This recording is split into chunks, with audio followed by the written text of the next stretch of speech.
You may have come across the word refinance in finance books that you read, or perhaps in an American series on Netflix or something like that. You'll hear people saying like, oh, interest rates are low, I should refinance, or interest rates are too high for me to refinance at the moment. Or you might have heard the word spoken by property investors, be it local or abroad. They'll say things like buy properties below market value and then refinance. But my content isn't created for Americans, isn't created for property investors.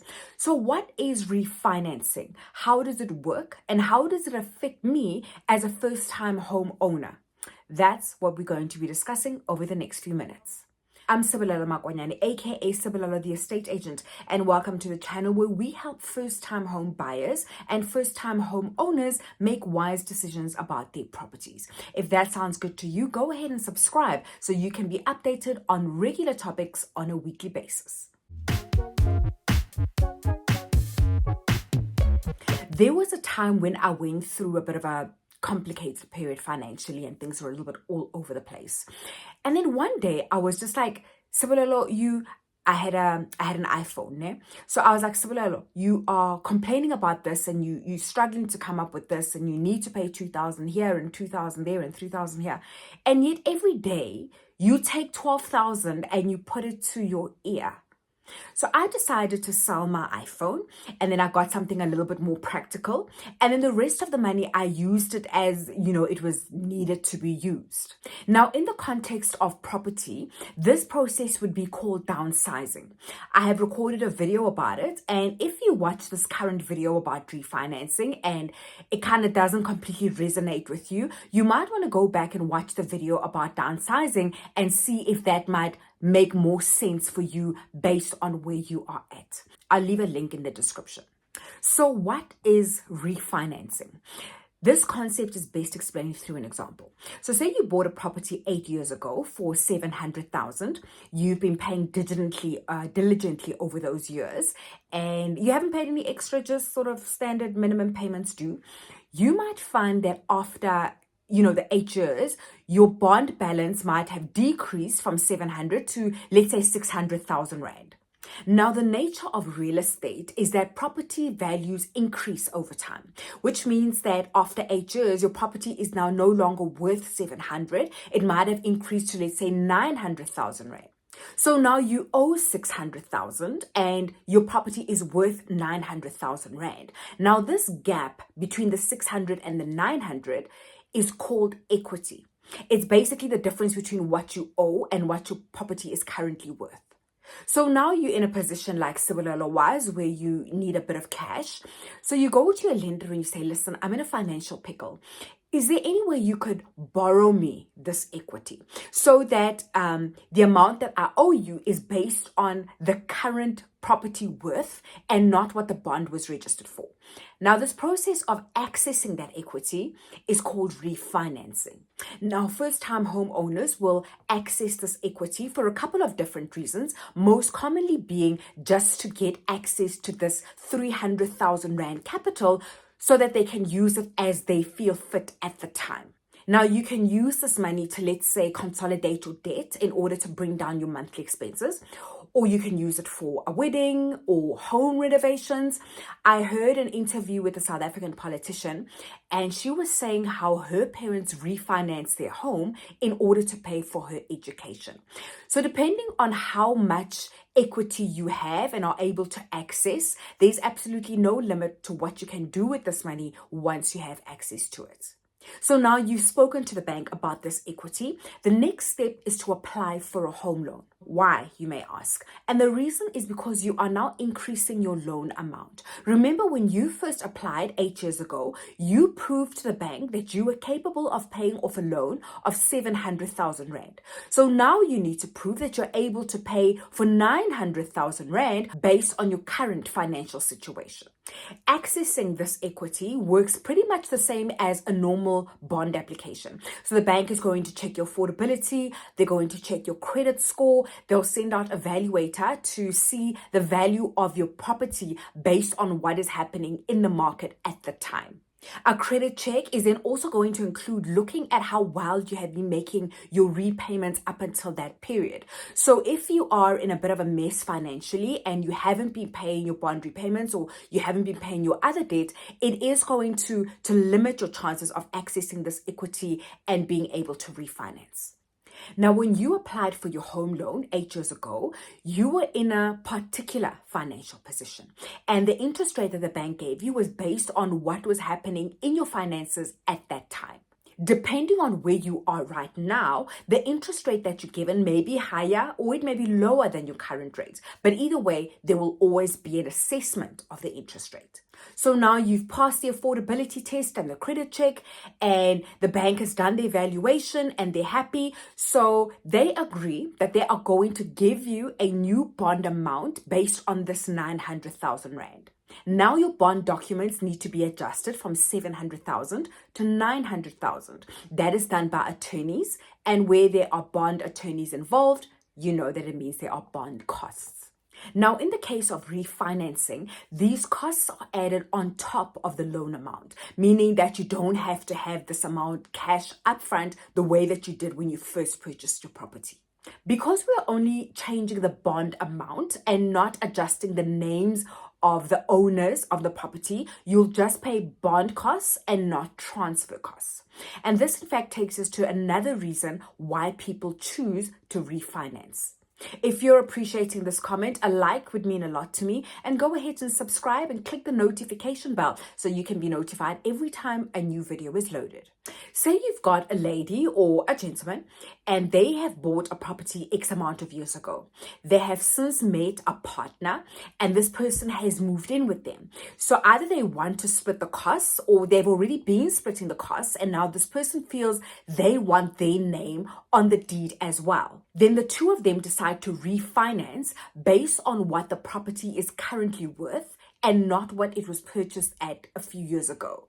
In a case like this, there would then be bond costs as well as transfer costs. When it comes to purchasing with a partner, you may want to check out this video called Unmarried Couples Buying Together. It's all about the bond status when there's a joint ownership between cohabiting partners. I'll add the link in the description.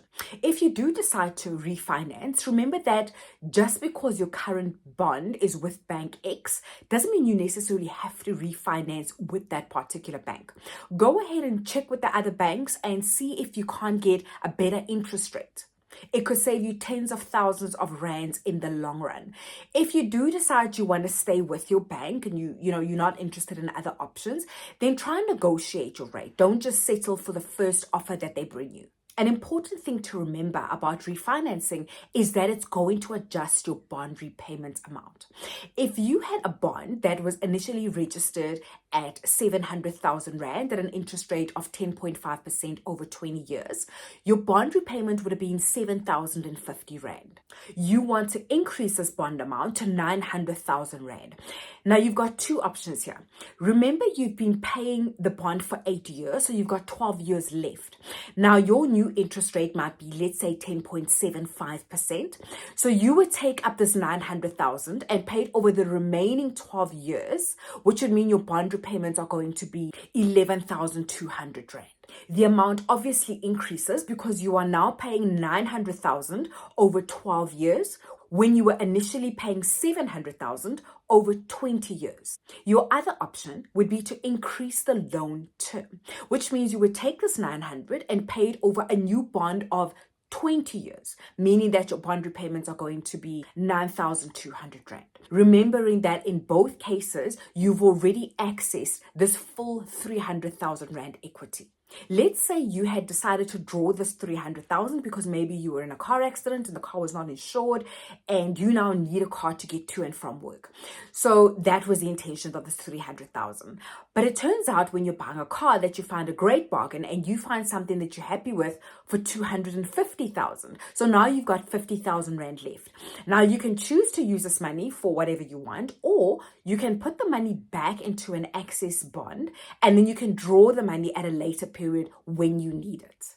If you already know that the car is only going to cost you 250,000, you don't have to access the entire equity of 300,000 Rand. You can choose to take a loan of just 250 instead of the full 300. Refinancing is not something to take lightly, because you must remember that you are now increasing your debt, which means you're either going to be paying your bond for a longer period or you're going to increase your monthly repayments. And in a lot of cases, it's actually both. So it's very important to look over the numbers and make sure that they actually make sense, especially if you're using the money to consolidate debt. If you're taking this money to pay off credit cards or personal loans, yes, you are getting an interest rate of 10.75% in this case, which will be probably lower than what you might be getting at 22% or so of consumer debt. But you must remember that this is an amount that you're going to be paying over a period of 20 years. I'm just mentioning this as something that you would want to think through. When I was in my 20s, I refinanced my property. I had maxed out all my credit cards. I had run out of personal loans that I could take out, and I just needed more money to maintain my lifestyle. I cringe at the things I did in my 20s, but anyway, I cannot even tell you what I did with that money. I cannot point and say I took this money and did X with it. When property investors refinance, more often than not, they are using their money to purchase another property. So they're using debt to access assets that increase over time. So basically, this money is going to benefit them financially in the long run. If you're going to use the capital from your equity in order to maybe say buy something like solar or do renovations that are going to increase the value of your property, so that might be something like a swimming pool or maybe adding an extra bedroom, then refinancing makes sense. What I would not recommend is for you to use the money for a trip to Disneyland or a luxury car or a wedding. You want to be able to spend it in a way that you will look back after 20 years when you finally pay it off and be able to say that the money was wisely spent. If you do decide to renovate, don't just assume that all improvements are going to add value to your property. When I first started this video, I mentioned the American reference of the term refinancing. What happens in the States is that most of the time, people will purchase properties and the interest rate can be fixed for the majority of the duration of the term. So when interest rates drop, they will refinance and enjoy the loan repayments at this new lower interest rate. And speaking of interest rates, remember that interest rates are still going to be adjusted over this new term or on this new amount that your bond is now registered for. So if you were used to paying 7,050 Rand and now your bond repayments have increased to 9,200 Rand, will you still be able to afford these bond repayments if the interest rates raise your bond repayments to, let's say, 9,800 Rand? Refinancing can be extremely convenient if you take into account the fact that under normal circumstances, you would only be able to access this equity once you sell your property. Now, whether you want to buy or sell, I'm part of a network of agents all across the African continent, and I'd be more than happy to assist you purchase or sell your property. Details in the description. Now, if you do decide you want to purchase with a partner, go ahead and watch this video all about unmarried couples buying together. I'll catch you in the next video.